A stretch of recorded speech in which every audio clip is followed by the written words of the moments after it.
جلدی سے آ جاؤ مولا، میرے پہ عنایت کرو، تم حضرت زہرا کی خاطر آپ کی جانتے ہیں۔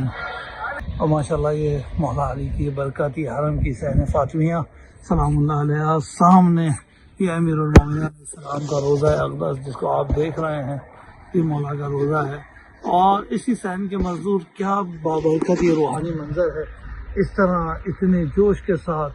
اس کو پڑھتے ہیں، اتنے جذبے کے ساتھ یہ مولا کے حرم میں کام کر رہے ہیں۔ اور یہ روحانیت جو مولا امیر المومنین کے روزے پہ ہے، یہ میں نے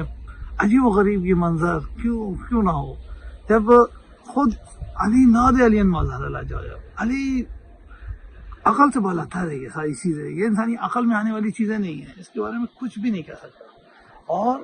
جس طرح یہ بہت ہی اچانک، میرے پاس تو کوئی ایسا کیمرہ بھی نہیں ہے کہ وہ بہت ہی اچانک، اور یہ منظر دیکھ کے، یہ روحانی آواز دیکھ کے میں چلتے چلتے رک گیا، ایک مزدور کی آواز، کس طرح کی یہ مزدور بیچارے، یہ کس طرح کام کرنے والے، اور یہ صاحب یہ مولا کے در پہ آپ دیکھ رہے ہیں کس طرح یہ دنیا مینار بن رہے ہیں۔ اور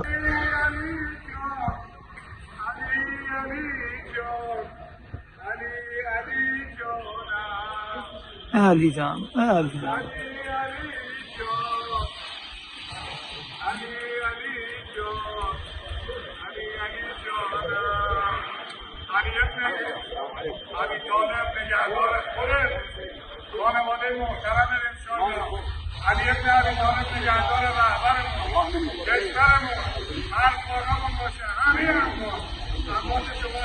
کہتے ہیں دیکھیے یہ مزدور کیا کہہ رہا ہے، علی مولا علی خود اس کے میرے رہبر کے لیے،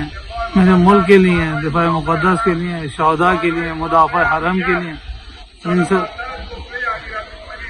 اس قسم کے مزدور ہیں جو ادھر دعویٰ کر رہے ہیں کہ رہبر کی اس کی